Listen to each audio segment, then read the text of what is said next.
Masano. I'm a naturopathic doctor at Merchantville Medical Wellness Center, and Julia is our nutritionist. So we put together this presentation for tonight called PCOS 101, prompted by Jackie Curtis. We were talking about how we wanted to just spread some awareness around PCOS.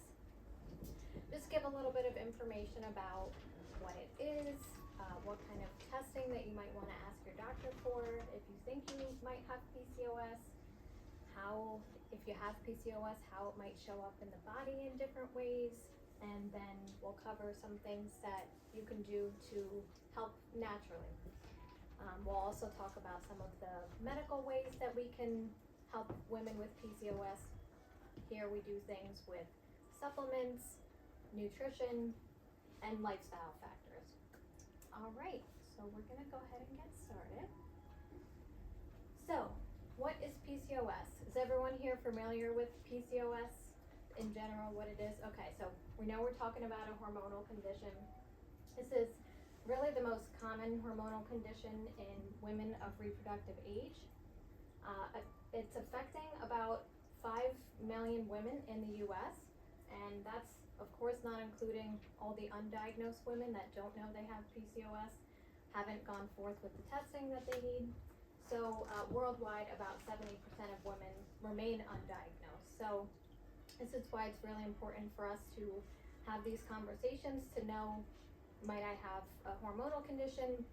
What are my options? What can I do about it? And how can I prevent some of the things that I might be more at risk for down the line from having PCOS. Okay, so this is always a big question, especially in this space, because we really like to focus on root cause of what's the underlying issue for any condition, especially with hormones. So with PCOS, we don't really know exactly what causes it from a baseline standpoint. Now, there's a lot of different factors that play a role in why PCOS even comes on to begin with. So there's a definite connection with genetics. So with genetics, for example, can definitely be passed from mother to child. There's some genetic data that it can also be passed in utero, that some of the changes that are happening actually start there. And then of course there's some environmental factors, and in the natural world, a lot of the root cause things that we're going to be focusing on are insulin resistance, hormone imbalances, and then as a result of those two major pieces related to PCOS, we would then focus on things that might happen as a result of those two things. So inflammation, things of that nature. So this is kind of a bit of a busy slide. I thought that it would be helpful to talk about the menstrual cycle and really what's normal and how the changes happen in women who have PCOS. So what actually is happening is the brain makes a hormone called GnRH, and that hormone communicates with a gland called the pituitary gland, and that gland makes two important hormones. So those are right here. They are FSH and LH, and basically this diagram's also showing the menstrual cycle. So you can't read the numbers here, but here is where the start of the period would be, which is day 1, first full day of bleeding. From that point, we are going to the follicle stimulating hormone that's coming from the pituitary gland is going to help build the follicle that we're then going to ovulate from. So the hormone that's playing an important role in that process is estrogen, so that estrogen is helping to build the endometrial lining. And so that's what's happening in that first half. Then about mid-cycle, we would expect to ovulate. Now, ovulation is going to be a big piece that we talk about with PCOS because that is part of what's not happening here, or it is happening, just not as frequently as it should. So that should be about mid-cycle, and then after that point, going back for a moment, the LH hormone, which is the second pituitary gland hormone, that is going to spike about mid-cycle, and then we should ovulate not long after that hormone spikes. So that LH is going to be really important when we talk about PCOS because the LH, that's also part of the issue. The LH is chronically elevated. So that LH being elevated is going to be part of this downstream effect of all these hormonal issues that are happening. So we primarily know PCOS as being an androgen dominant hormone condition. So things like testosterone. And so that's one part of what's going on here. And then going back to the regular menstrual cycle, so for the second half of the cycle, what we call the luteal phase, from ovulation until the start of the next period, really we are still making estrogen in that second half of the cycle, but we should be making more progesterone in comparison to estrogen, because progesterone is really the predominant hormone we make after we ovulate, which is really important, especially for women who want to have a baby. That progesterone is going to help to maintain that uterine lining. So this diagram doesn't show testosterone and where it should be in the menstrual cycle, but we know that with PCOS, the testosterone and these androgenic hormones are really what's driving a lot of what's going on. So the testosterone, we'll talk in just a moment about what some of those symptoms can look like, or signs, ways that we might know that testosterone is showing up in the body. And one of those ways is, if we may know already, causing irregular periods, or causing us to not have a period at all. So it can show up in a couple different ways. So then we have the insulin piece, right? Which insulin's not anywhere on this slide, but insulin is definitely playing a role in this hormone pathway. So the insulin is actually playing a role in making this testosterone. So that's kind of the metabolic hormone connection, and we'll get into again how the combination of those factors happening is really what's contributing to what women are experiencing symptomatically. Is there anything else I wanted to show on this slide? I think that's it. Okay, next slide. Okay, so this might be hard to read, so I'll kind of just go one by one. These are some of the signs and symptoms that can show up in women who have PCOS. So we do have insulin resistance listed here. Now, the process of insulin resistance and how it happens, we talked a little bit about how how insulin's playing a role in increasing those testosterone levels. Julia, when she talks about her nutrition portion of the presentation, she's going to talk a little bit about how that happens and how that can happen with food and what's happening in the body. Next thing, this slide is calling it unusual hair growth, but the medical term for that is what we call hirsutism. So that's an increase in hair growth that would be out of the norm for what we're normally producing. So the hair might be thicker, darker, more coarse than other hair that we have. And that hair generally can be on our upper lip, our chin, chest, stomach, back. And so hair loss, that's the next symptom that we have here. So hair thinning, hair loss, that hair thinning or hair loss can be in a particular pattern. So it might be kind of at the crown of our head, maybe, in the middle here, in the front. Mood disorders, that's definitely a really big highlight for this particular condition, because as we continue to work through some of the other signs and symptoms, a lot of times women might have these things going on and they might either not want to talk about it or feel shame for having breakouts on their face or unwanted hair growth. So that's where really things like depression and anxiety can come in. Plus, just having PCOS can just make you more susceptible to having depression and anxiety. So that's a big focus, especially for me when I'm working with women. Acne or skin breakouts. So especially if that's being driven by the androgenic hormones, that can show up in different areas of our face, but primarily on our chin, jawline. And that acne can be what we call cystic acne. So that tends to be that really deep under the skin, painful breakouts. They might be inflamed, really red, irritated. Unpredictable periods, so that can be a few different things. Like I mentioned before, that can be just not having your period altogether.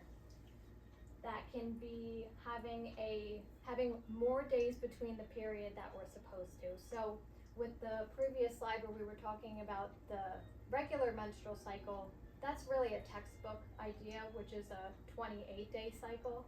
Not every woman has a 28-day cycle, and that can still be considered normal. So for Julia, she might have a 26-day cycle on a regular basis. I might have a 32-day cycle.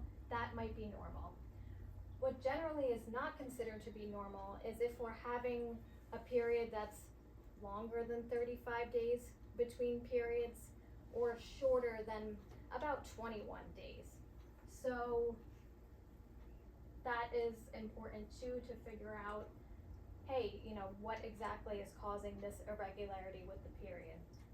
And again, going back to that irregularity, if we skip a period, we're not gonna have that ovulation happening. In women who have PCOS, sometimes they have a period but they're not ovulating.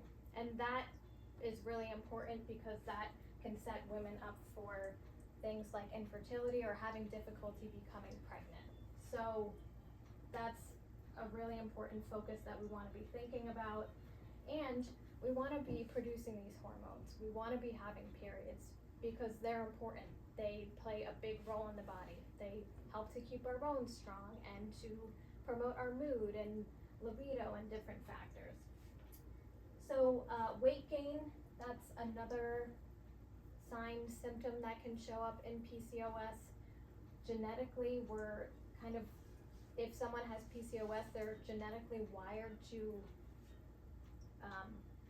be able to gain weight easier than others. Our appetite can be changed having PCOS, so the signals with hunger can be impacted. And then as a result of both the testosterone and androgenic hormones and the insulin resistance, those things can contribute to weight gain as well. Which again, we might be doing all the things that we feel like are good for our health, like eating a good diet and exercising, and those things might not be enough because of this hormonal condition that's going on. So in these cases, we just want to support the whole woman. All right, what else did we talk about on here? Okay, sleep problems. So that can be driven by different adrenal hormones. So things like cortisol, DHEA. When women have PCOS, they are producing more cortisol in the body, kind of on a chronic, regular basis. And that can show up in different ways in our life. That can impact our energy level, that can impact our sleep, and etc.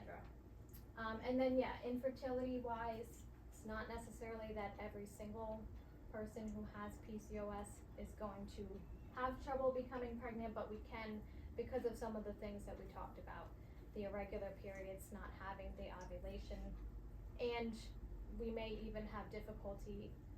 We may be able to become pregnant but not maintain the pregnancy. Okay, next slide, please. Okay, so what lab testing should I have my doctor order? So this is something that we do here quite a bit. Well, not this is an ultrasound, we'll get to that in a moment. Imaging, I would send you to your doctor to have that done. But with blood testing, I kind of listed, and we'll go through each of them, the different hormone tests that might give us information about what's going on in our body. Blood testing is important because that's how we know exactly what's going on. And there are several hormones that I didn't list on here, but I would expect that our doctor and I would do the same to order these other hormone tests, especially if we don't actually know yet that someone has PCOS. We'd want to figure out, well, if they're having irregular periods or heavier periods or lighter periods or shorter periods, we'd want to be able to figure out what exactly are we looking at. So that might be other hormones like thyroid, prolactin, etc. So these are the main blood tests that I would at least start here, and then again we could expand upon that. In this space we would definitely expand upon with vitamins and minerals and other, inflammation markers, things like that. So testosterone, that of course is going to be the most important test that we might want to see. This is going to be important in really your doctor making an actual diagnosis that you have PCOS. So I don't do formal diagnoses in this office, but the way that your doctor would do that is with a combination of what you're experiencing with symptoms, having that conversation, understanding what's going on with your periods, and looking at the hormone tests like testosterone, and having this ultrasound done, which is called a transvaginal ultrasound, where they would go in and look to see if there is the presence of multiple follicles or cysts on the ovaries.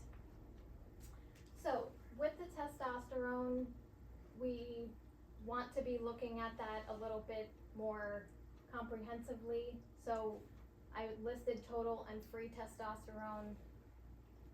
Those are just ways to help us understand what may be going on with the hormones. FSH and LH, we spoke about that those come from that pituitary gland, and those pituitary gland hormones, the FSH and LH, communicate with the ovaries in, again, producing that estrogen and progesterone at their respective times in the cycle. And the LH is the hormone that is responsible for making testosterone, or helping to make testosterone. The next set of tests that I have listed, fasting glucose, fasting insulin, hemoglobin A1C, those are all blood sugar tests. So we often have a fasted glucose done through a common panel called a metabolic panel. So that's just looking at our blood sugar at the time that we go to the lab. The fasting insulin level, that's gonna give us information about if we're dealing with insulin resistance. And the hemoglobin A1C, that's a 3-month average of our daily blood sugar. So that's where our doctor might find things like prediabetes or diabetes, which are blood sugar abnormalities. DHEA sulfate, that is an adrenal hormone. So that hormone can fall into the androgenic category like the testosterone. So sometimes women might also have that hormone be elevated on blood work, and especially for me, that might be an indicator that we might want to also focus on the adrenal glands. So that's an important one. And the DHEA also helps us to make testosterone in the body. And then dihydrotestosterone, or DHT for short, that hormone is made from testosterone. We should make some of that dihydrotestosterone, but if we're making too much of the DHT, then that can show up in different ways, like oily skin, hair loss, skin breakouts, things like that. So that is the testing. Next slide. Okay, so what are the long-term complications of having PCOS? This is just kind of awareness, and also, again, focus in terms of risk factors, especially in this space when we're working together, wanting to keep some of these things in mind and checking for a lot of these things early on, right? Often our doctor never does A1C, until we're a certain age, right? But we want to be checking some of these things much earlier in women who have PCOS to prevent some of these long-term complications. So we could be at risk for developing type 2 diabetes, metabolic syndrome, cardiovascular disease. Again, we spoke just a little bit about depression and anxiety, the fertility piece, and then endometrial cancer. Okay, next slide. So maybe we already know some of this, and this is just a brief coverage, doesn't include everything necessarily, but what happens is if you go to your gynecologist, they think you might have PCOS. What are they gonna do? Well, most often they're gonna prescribe birth control, right? And that seems like, okay, well, what's birth control gonna do? That's gonna regulate my hormones, right? Well, not necessarily. What birth control is actually doing is it is mimicking what it's mimicking what your natural cycle is supposed to be doing, but you're not having a natural cycle when you're on birth control. The birth control is designed to, have the estrogen in that first half and progesterone second half, again, to mimic the cycle. So it's a little bit different.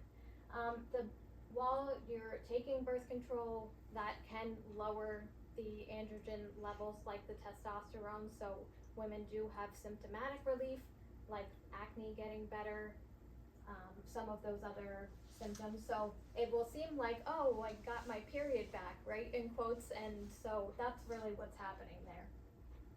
The metformin, that's a medication to control blood sugar, if that's a piece that we have going on as well. And then in fertility, there are several other drugs that would be given in this case, but Clomid is typically the first to help women ovulate when they're getting pregnant. Next slide. Okay, so supplements for PCOS. So couldn't fit everything that I might consider using on this slide. This is just kind of a basis to get us started. And I did list a couple of things that Julia is also going to cover in relation to food. But I wanted to at least just cover a couple of these things. Before I even get into the supplements, I want to say that the lifestyle nutrition piece is really crucial. So anything that we can do to adjust our diet to address, again, all of these different factors, the insulin resistance piece, some things that we do with food that can also help to bring down those testosterone levels. And it can help just the body function better. We're certainly, when having PCOS, at risk for different vitamin deficiencies. I have some of them listed here: magnesium, folate, vitamin D, chromium, etc. So those are all really important things we want to think about too. And then lifestyle-wise, that could be anything from making sure we're exercising on a regular basis, figuring out something that really works for us, something that we actually enjoy, and then addressing some of the other factors like our mental health and our stress management and sleep, and all these important factors that just play a bigger role in our health. So Julia will get into that when she gets started with her slides, but so this obviously is not medical information, or this is more educational, but these are some of the things that can be helpful for addressing the hormonal piece and the insulin resistance piece and whole body, because that's important too. So myo-inositol, that is a pretty common PCOS supplement. Has anyone heard of inositol, myo-inositol? Okay, so this is we actually produce inositol in the body. This is a type of simple sugar, essentially. And really what happens is the inositol, it is not produced in the body the way that it would be normally for a woman who doesn't have PCOS. So we are kind of genetically wired to not make enough of that inositol. And inositol plays a really important role in this insulin making process and insulin functioning process. So the inositol is going to be doing a couple things. It's going to be really several things, which is why I often suggest the inositol. It's going to be helping with improving the ovulation. When we improve the ovulation, and actually have a woman ovulate, there's more of a likely that their periods are A, gonna come, and B, they're gonna be more close together, right? So again, shorter than those more than 35 days between the cycles. And again, just generally have a period. It's also going to be helping with the insulin resistance piece, which is going to be important for the full metabolic picture, and again, how that is playing a role in lowering those testosterone levels. And then in women who are wanting to become pregnant or trying to become pregnant, it's going to also help to increase their chances of pregnancy actually happening. So inositol is great. N-acetylcysteine, that's the next one listed here. That's an amino acid. It is a antioxidant in the body, so it is a precursor to making the most potent antioxidant in our body called glutathione. So this is going to play a role not only in helping to support inflammation, it's going to help with liver detoxification. That's important in the realm of hormones and how we eliminate them in the body. So NAC has some similar mechanism as to the inositol in terms of what we're trying to help to support. We're going to be helping with lowering testosterone and other androgenic hormones, making sure that we're addressing the insulin piece, again, in combination with other factors. And then there's some other research for using NAC in relation to fertility, even for helping with the uterine lining. I will save the vitamins and minerals for Julia, not to take away from what she's going to be sharing with us, but vitamin D is really important. Then we have some blood sugar balancing herbs. Again, I didn't list every blood sugar balancing herb that exists. I just chose a pretty important herb called berberine. I feel like it's been more popular these days, so we might have heard of it beforehand.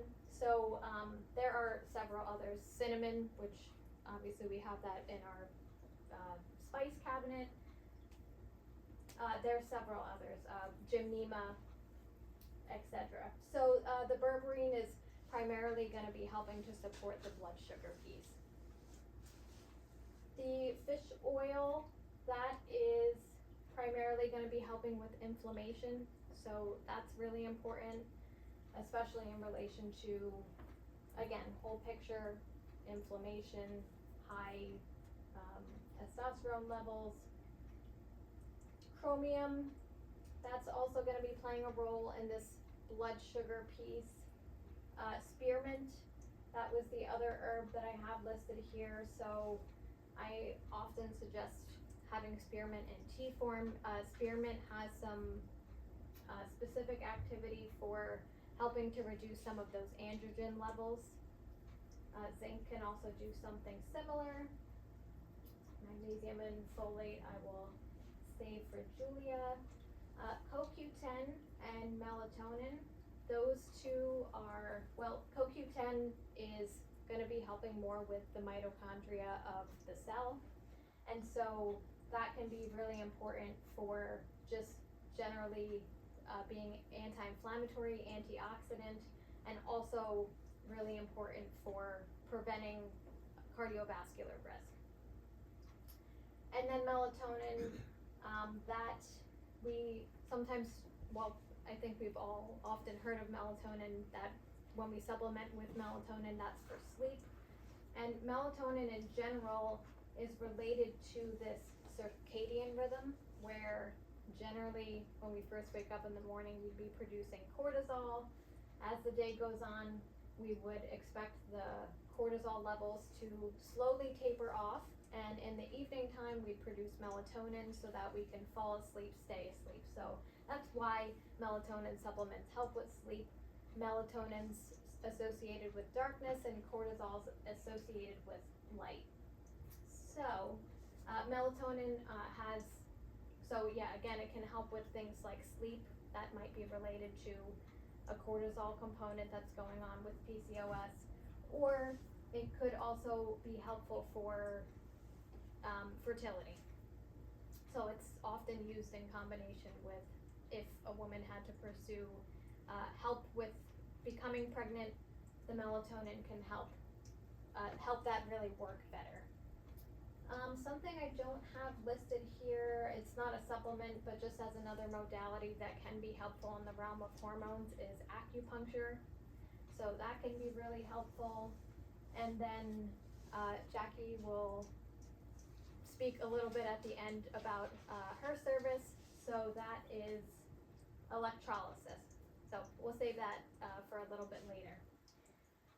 Okay. I think that's my last slide, right? Yeah. Okay.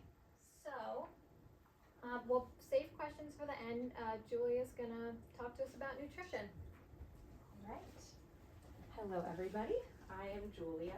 I am the nutritionist here, and thank you so much, Dr. Theresa, for getting into all the nitty-gritty details about PCOS. And my area is, of course, nutrition, food, diet, so that's where we're going to spend the next little bit of time with.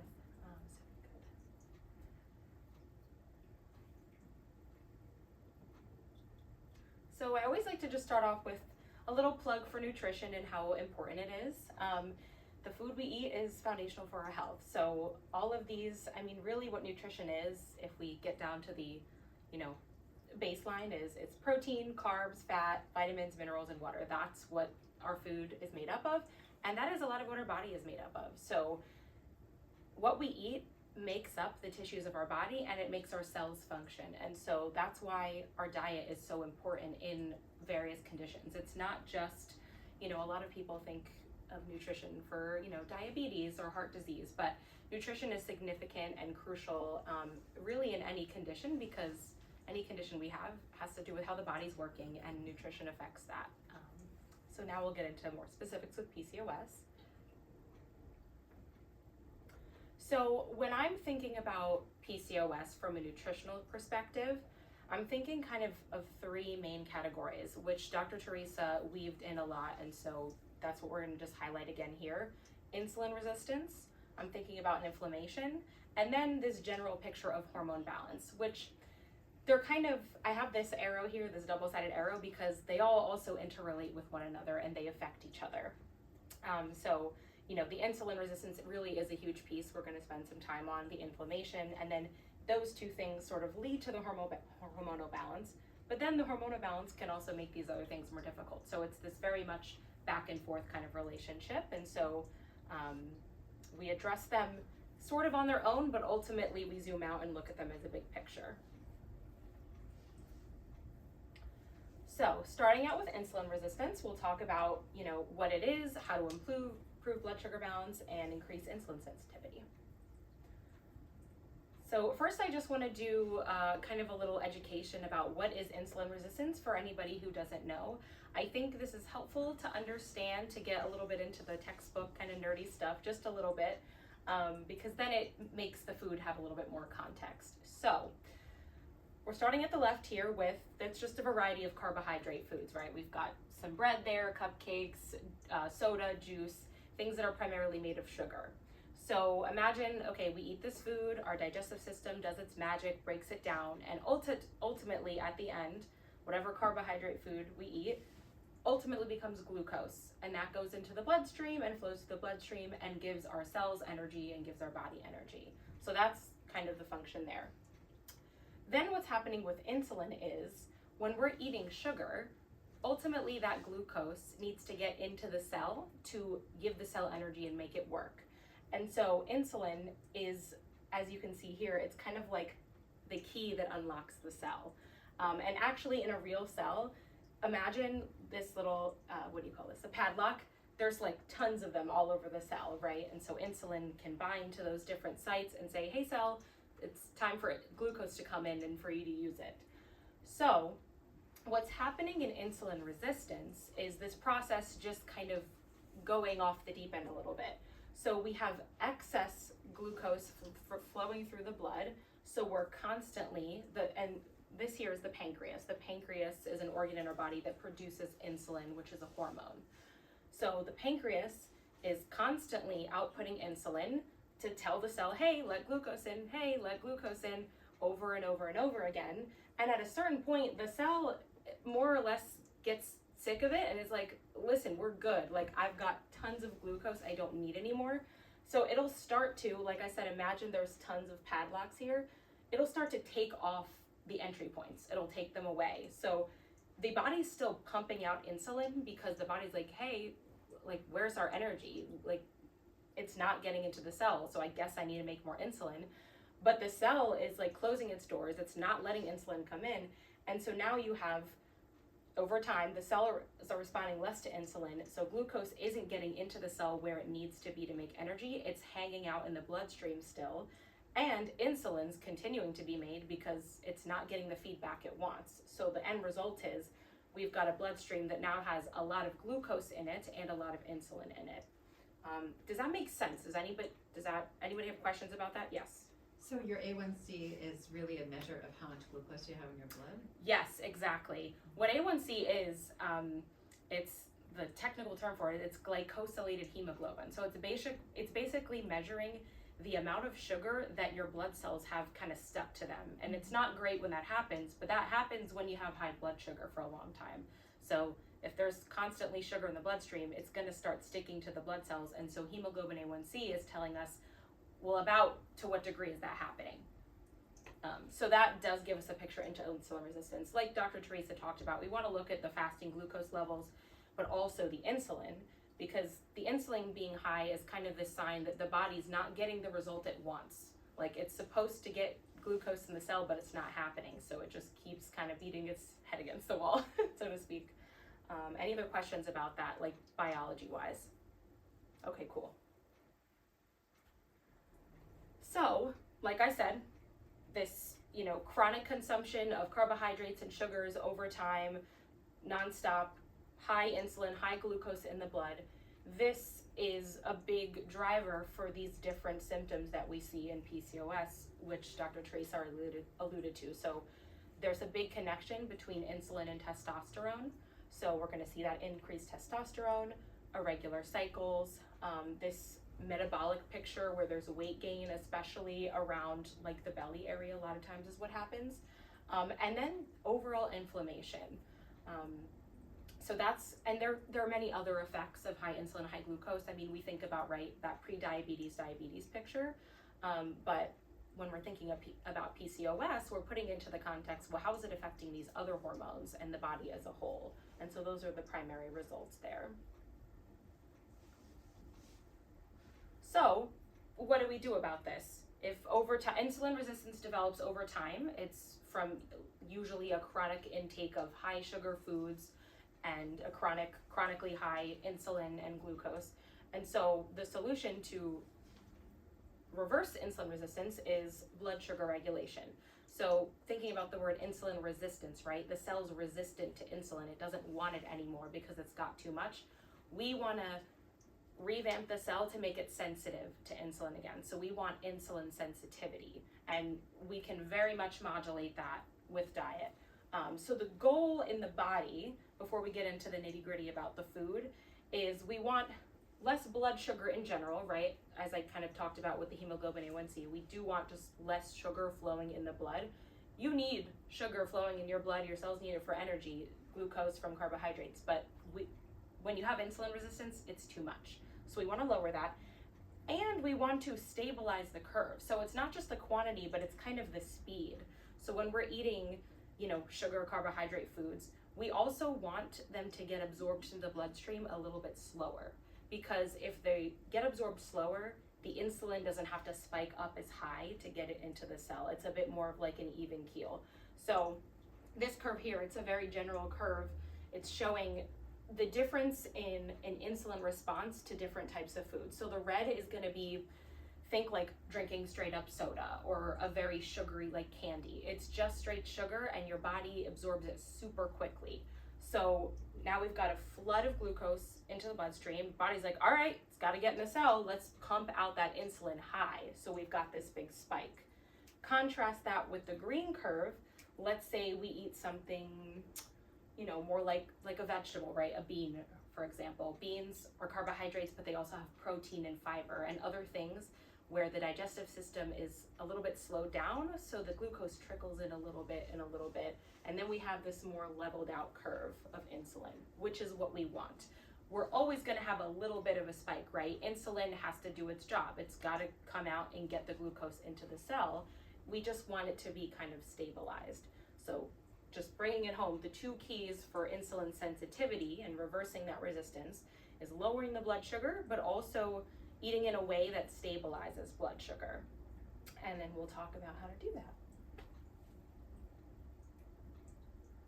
So these are some ways that we want to address eating for blood sugar regulation, because everything that's going on in the body when it comes to insulin resistance, we can modulate this with what we put in our body, and also how we put it. What time do we put it? With other things, what are we pairing it with? So for blood sugar regulation, we'll first talk about meal composition, so what it is that you're eating.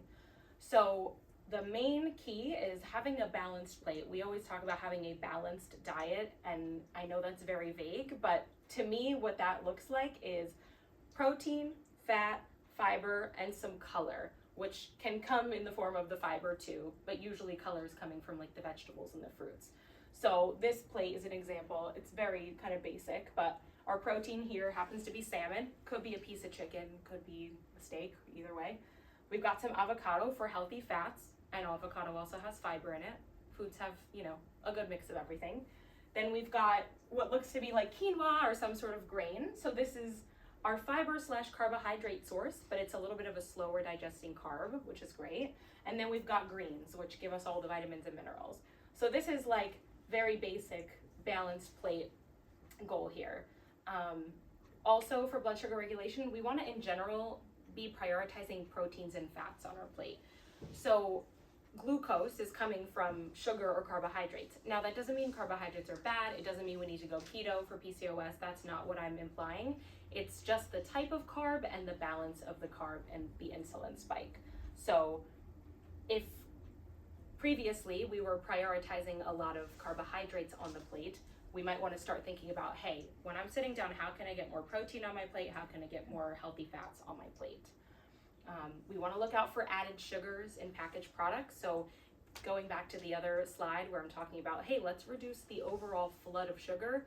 Let's not, have extra sugar in our ketchup or in other things, right? If we're going to have sugar, we want it to be satisfying. We want it to be the dessert we're looking forward to after dinner, not sneaking in these other places. So we want to just avoid added sugars. Good rule of thumb is don't drink your sugar. So again, maybe we can have our little dessert or treat here and there, but when we're drinking soda or even certain fruit juices, it's just, you don't even have to chew it. It's already pre-digested. It's going right into the bloodstream, and then that's where insulin's kind of doing that surge. Now, if you do drink your sugar, better to do it on a full stomach than an empty stomach, but in general, we want to avoid doing that. Apple cider vinegar can be very supportive for a blood sugar regulation. What that would look like is maybe drizzling it on a salad, or some people like to dilute just a little bit and drink it in a glass before a meal. It can help to stabilize blood sugar levels. And then when we're looking about carbohydrate choices, again, we're not saying no carbs, what type of carbs?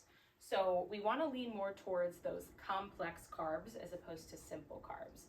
The reason we call them complex or simple is really because when you eat a complex carb, your body has to work harder to break it down, and it has more of a variety of nutrients in it. A simple carb is like what I was saying before, where the body digests it super quick and the glucose goes right into the bloodstream. And so complex and whole food carbs look like vegetables and fruits, right? Big category, but fruits and vegetables, especially with fruits, berries are, they're potent antioxidants, but they're also like lower in sugar.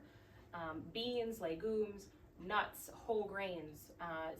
With oatmeal, we want to lean more towards like a steel cut oat versus a quick oat. Quinoa, hummus. These are all foods that, and you'll notice too, like nuts. Well, nuts have fat in them too. Hummus has protein. These things, they're almost like a little mini balanced meal in the food.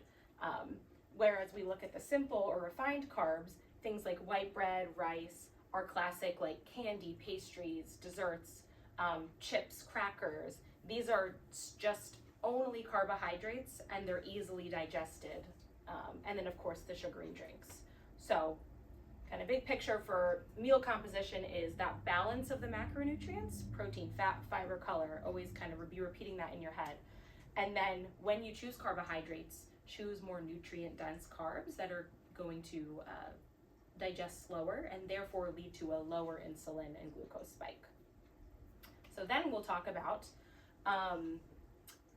not just what you're eating, but how you're eating, when you're eating, kind of the mechanics around that help optimize your diet. So with the how and when, the biggest thing I always kind of implore with people is breakfast, a balanced breakfast. So the way we start our morning, not just the way we eat, but even the way we wake up, you know, the little routines we have, this sets the stage for the day. And that is very much the case for our diet and our blood sugar. So if we start the day with a bowl of really sugary cereal and really nothing else, we're starting the day with a big surge of glucose, and then it's gonna spike. So oftentimes we get that energy crash, and then the body, it struggles to catch up after that. It struggles to regulate itself. The morning is like this fresh new opportunity to start yourself off kind of regulated and grounded. And so a balanced breakfast, and when I say balanced, going back to protein, fat, fiber, and color, you can apply that to any meal. So that's a priority in my opinion. Like all three meals we want to be balanced, but breakfast we want to start out good. Trying to eat consistently throughout the day. So whenever we're eating, we're getting a little bit of insulin to get the glucose in the cell, but we want to give our body a bit of a rhythm. Like, okay, my body knows around noon I usually eat lunch. The body starts to prime itself. It starts to preemptively produce things because it's used to you giving it the same thing. Now, we all have very busy, crazy lives, and I'm not going to stand here and say I eat my breakfast, lunch, and dinner at the exact times, but it's the goal. So trying to strive for more consistency in our schedule is great. On that same vein, avoid skipping meals. So a lot of times we skip meals because we're busy, or maybe we skip a meal because we think, well, I've had too much food today, I don't need to eat. This is going to disrupt that, you know, that nice rhythm that our body wants for blood sugar regulation.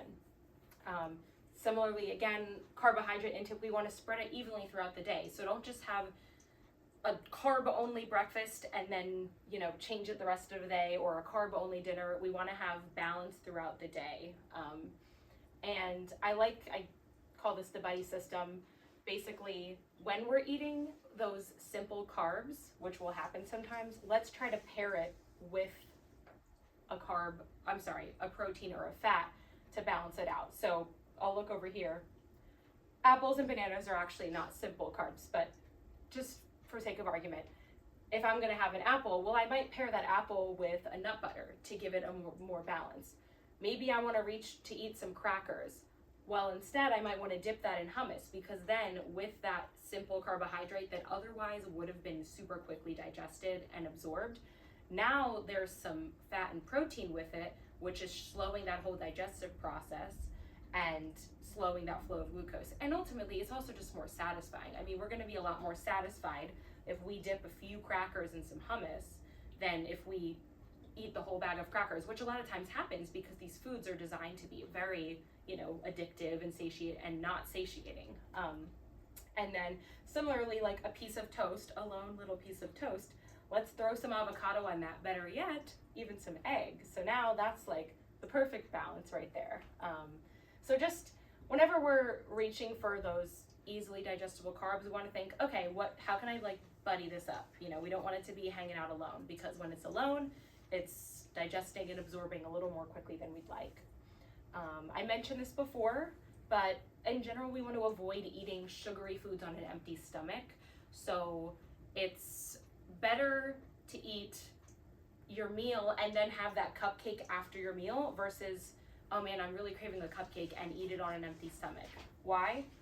Same reason, right? It's digesting quicker, it's getting into the bloodstream, and it doesn't have any other buddies to sort of balance out the way it's acting in the body.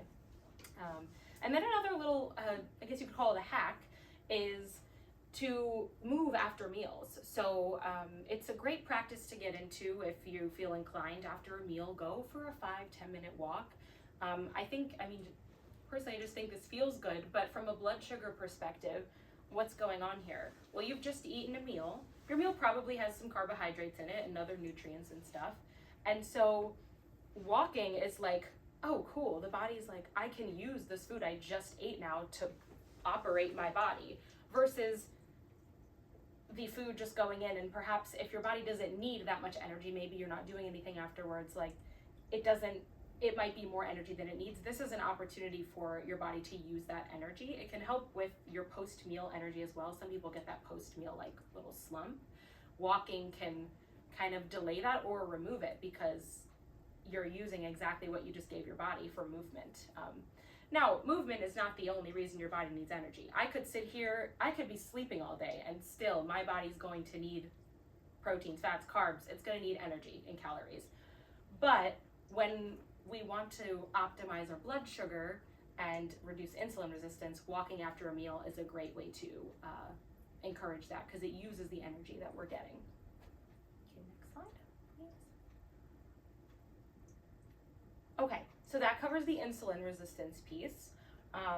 So thinking about that diagram at the beginning, we've got insulin resistance, inflammation, hormones. So let's talk about inflammation. So these are literally screenshots from slides you already saw. Just as a reminder, in PCOS, we see this chronic low-grade inflammation. So all of these things are kind of interconnected. And so when we're thinking about our diet for PCOS, we want to think, well, how can we reduce inflammation? So this is just a little educational piece about, hey, how does food actually affect inflammation? I think inflammation is this very trendy word that gets thrown around a lot, but it's actual things going on in your body, processes that are happening that are producing these compounds that promote inflammation that leads to various diseases. So foods have nutrients like our vitamins and minerals and other very unique bioactive compounds that interact with the body to reduce the inflammatory response that's there and to resolve ongoing inflammation. So inflammation is a natural process, and it's okay. Our body needs to be able to produce an inflammatory response to function, to defend against illnesses. The problem is when it doesn't turn off. Your body's supposed to eventually kind of bring it to a close until it needs to be used again. And if we don't give our body the things that it needs to do that resolution, the inflammation, it's like this kind of slow, low-level fire that's always burning. And we want to put out the fire with good food and other things too. But yeah, these are just a few examples. Antioxidants, omega-3 fatty acids, kind of fun plant compounds. If you guys have ever heard of turmeric, curcumin is the name of the compound that's in turmeric that actually literally acts on our cells to, shut down inflammation. The gut microbiome in general is a place where we can promote or reduce inflammation. And so things like probiotics, fermented foods, and fiber are anti-inflammatory. And then striving for a stable blood sugar and a stable insulin level is also a way to reduce inflammation.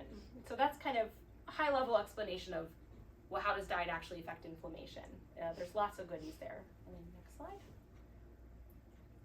So this is a messy slide, but it's all of my favorite anti-inflammatory foods, and there's a billion more than this. But when we're thinking about eating in an anti-inflammatory pattern, we want to think about these different areas. So I love to tell people eat the rainbow. I did not make this up. This is, all in the nutrition field, but we want to, it's the classic eat your fruits and veggies, right? But I like to say eat the rainbow because we're focusing on the color. The color of foods is a lot of what makes it anti-inflammatory. There are these compounds that make the pomegranate red or that make the blueberry blue. These are the things that are actually affecting our health, which is super cool. So eating a wide variety of fruits and vegetables, healthy fats, so things like fatty fish, sardines, salmon, avocado, extra virgin olive oil.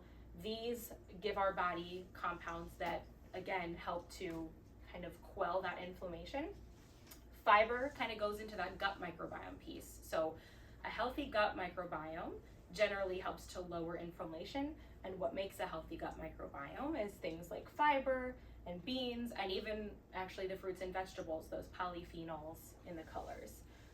Some anti-inflammatory beverages are things like green tea, bone broth, which is really nutrient dense. Obviously drinking plenty of water, staying hydrated, and drinking clean filtered water. And then spices are amazing for inflammation. You can use whatever herbs and spices you love. I always tell people, pick what you like and just put it all over your food. But special kind of ones of note are turmeric, oregano, ginger, rosemary. Spices are like these little gems that have such concentrated amounts of these good compounds for our body. And so they're great to cook with. They do make a difference, really. And fermented foods, like I said, kind of goes along with the gut health. So things like yogurt and sauerkraut. There's so many foods that can be a part of an anti-inflammatory diet. It's really focused on whole foods and kind of picking the really high quality things from each category. And then things that we want to avoid are things that you probably already know, things like ultra processed foods, fast food, fried food, processed meats. Processed is kind of the key word here, right? Refined grains and carbs. So that goes back to like things like white bread, or just like a sugar cookie, right? It's just, you've taken the wheat and you've refined it to its bare minimum so that the body absorbs it super easily. So we want to avoid those. Soda, alcohol, and then any food sensitivities, of course, we want to avoid. Now, sometimes you don't, a lot of the common food sensitivities we can see in people are gluten and dairy, but that's not for everybody. That's not necessarily the case. And there could be other foods that are, inflammatory. But if your body is sensitive to a food, of course, you want to remove that as well. And then getting into the last section, so hormonal balance. Can you do next slide? So everything we just talked about should help with hormone balance, right? The insulin resistance and the inflammation are these underlying factors that are happening that are contributing to the hormone balance. So if we address the things we talked about with insulin resistance and we address inflammation through diet and exercise and lifestyle, right? There's other things too. That should help to regulate hormones. But we can do a little extra if we want and actually target certain processes that are happening in the body. There are foods that we can eat that help to reduce the androgens. So this is just a quick little basic picture. Dr. Theresa told us right about how testosterone is normally elevated in PCOS, and this DHT, which is this other androgenic hormone. So DHT, it ends up being very active in the body. So that's why it produces, like Dr. Theresa was saying, those symptoms of oily hair and skin loss and things. And so to convert testosterone to DHT, the body uses an enzyme, and there are compounds in foods that can block this enzyme. I shouldn't say block, reduce its kind of function. So a lot of times in PCOS, we've got way too much of this way, right? This testosterone is going too far to DHT. And so it's helpful to consume things that just slow that down a little bit. Like Dr. Theresa said, we need some of that. We need a little bit of everything, right? But it's when it's out of balance. So flaxseed, pumpkin seeds, green tea, spearmint tea, like Dr. Theresa talked about, and foods rich in zinc can all act on this enzyme to help modulate how much of that DHT is getting produced. So these are not like magic foods by any means, right? We need to get the basics down. We need to work on insulin resistance. We need to eat an anti-inflammatory diet. But it's fun to incorporate, like all of these foods here, they go on that other slide too, that anti-inflammatory slide. These just in particular have a little bit of extra goodness in them to help us with that hormonal picture.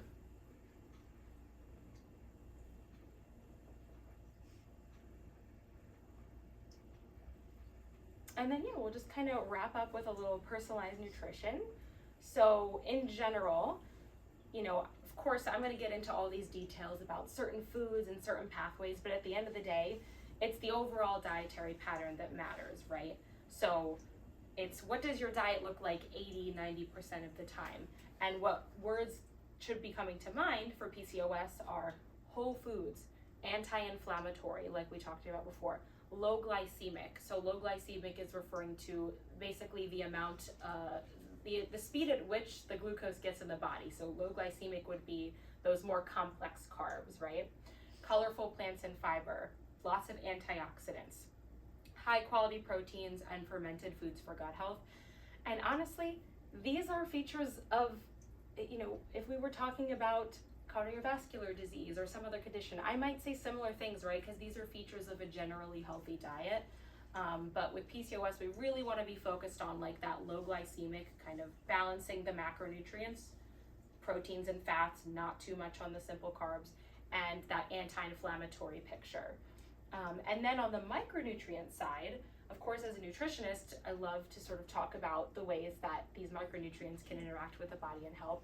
These are things that when I work with clients, I might be thinking about, okay, how much magnesium are we getting? How much zinc, vitamin D, B vitamins, omega-3s, a lot of these Dr. Theresa has mentioned before as well.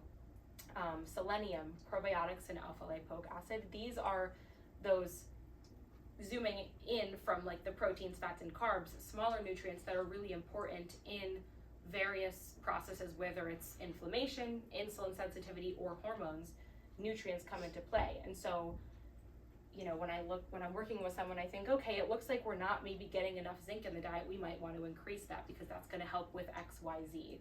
So, there's definitely a general approach, but of course everybody's going to be a little different, right? Everybody's going to have a little bit of different needs, different root causes, and therefore different dietary approaches. And everybody's starting from a different place, like you might be coming in on a certain diet and someone might be coming in eating another certain diet, and you both have PCOS. So we need to see, well, what about your diet maybe needs to be tuned to get us to that ideal.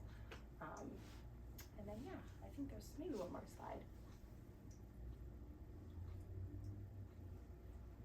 Oh, I always just like to mention too, as obsessed as I am with nutrition, it is still one piece of the puzzle. So, there's so many things, as Dr. Theresa alluded to, things like our social connections, our movement and exercise, our sleep and our stress. These all things are all very important as well for PCOS.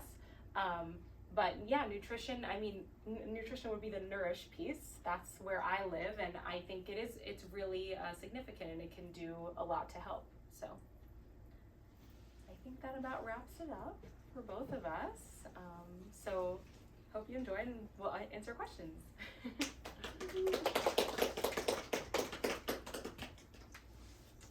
Yes. Question for you. Yeah. Is there any difference in how our body processes natural sweeteners like honey or maple syrup, or is it pretty much the same as regular sugar? That's a good question. I would say for all intents and purposes, it's pretty much the same. Yeah.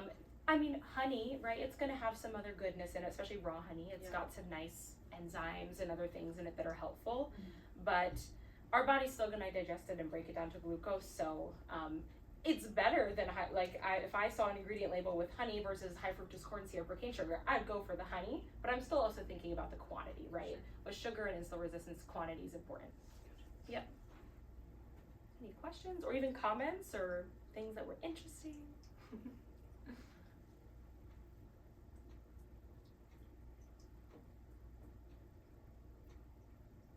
Okay. Well, I think now, Jackie, did you want to come up and share a little bit about your service and?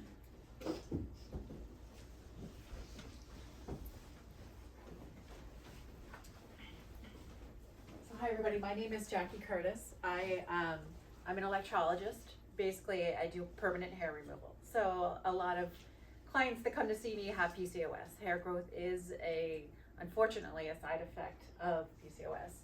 So electrology is the only FDA-approved way of permanent hair removal.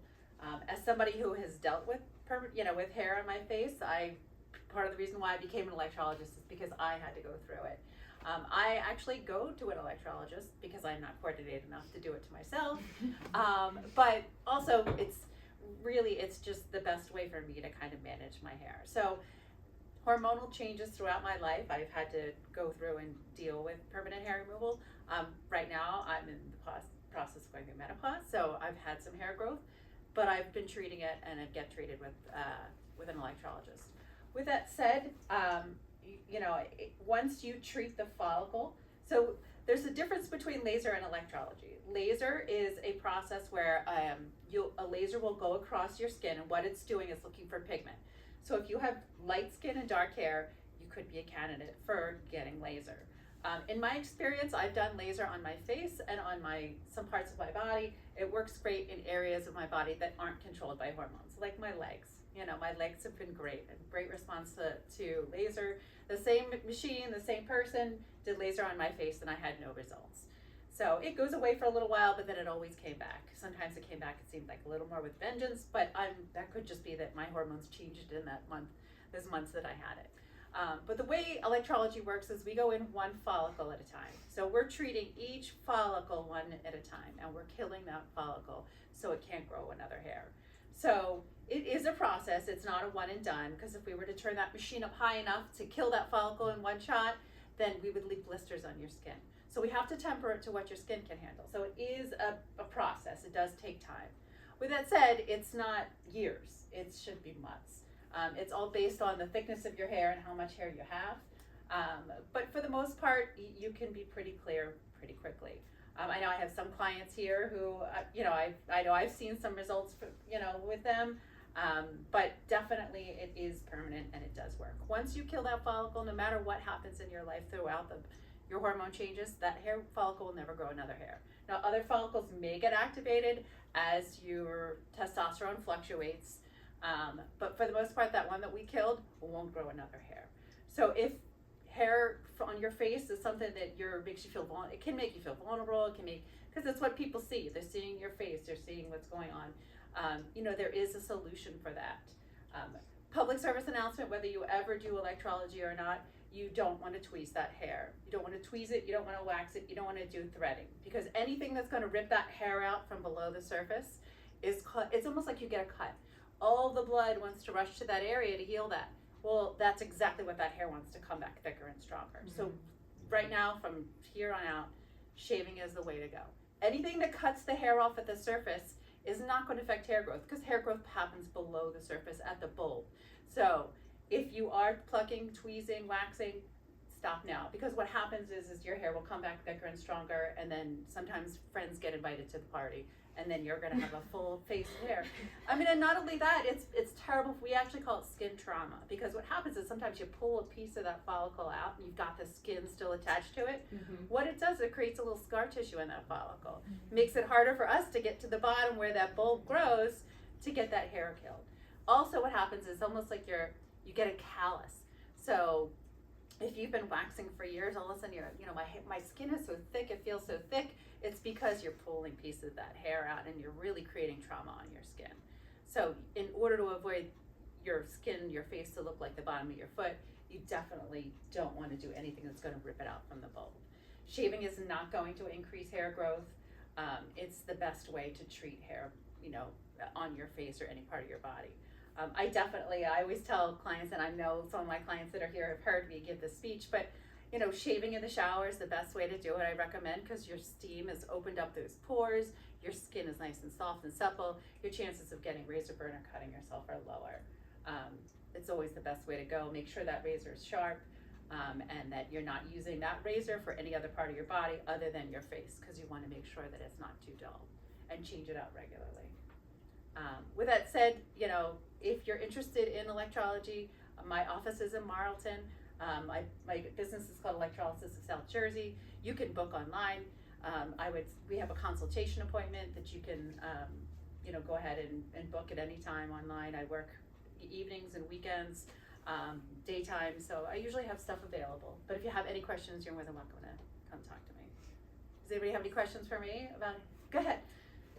So with the electrolysis, does it have to be on pure skin? Like if you have impurities or any aggravated parts of your skin, does that affect where you can do it? Does it have to be clear, no acne, no scarring for that?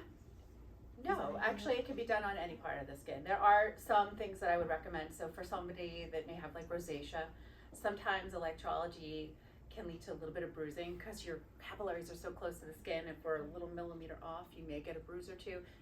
It's not permanent, bruising can go away pretty quickly, but that's what I would recommend. Acne, I always, say let's wait till the skin comes down a little bit if we treat, but that doesn't mean we can't treat around it. If you have one pimple, that doesn't mean it cuts out the whole area. It's just going to cut out I won't touch the pimple, just to let it heal. But you could come in with that. Eczema and psoriasis, it's not going to affect treatment.